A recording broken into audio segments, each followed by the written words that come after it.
Kasi meron pong nag-bid ngayon na 230 billion. Sabihin ko lang po yung totoo, no? Before we hand over the items, kasi po ang pinag-uusapan natin is transaction. So, beginning of the transactions, kailangan merong agreement.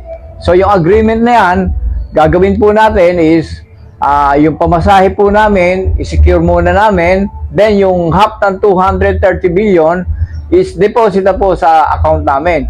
Marami po, GCash, Paymaya, lahat po ng paraan para ma-deposit po yung perang yan. So, muli po, extend po namin hanggang January 31, 10 a.m.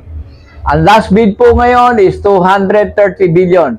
Sagot po niya ang pamasahe, sagot po niya ang airline, sagot po niya ang pagkain, sagot po niya ang hotel accommodation namin. Lahat po, sagot niya. So, bukod po doon sa 230 billion, sagot pa niya lahat. So, yan po. Asahan ko po, bago January 31, 10 a.m., asahan ko po yung mga gustong nagre-request na umabol na makikipag-bid sila. Yan po ang information about this Kakao Slicer. Salamat po ulit!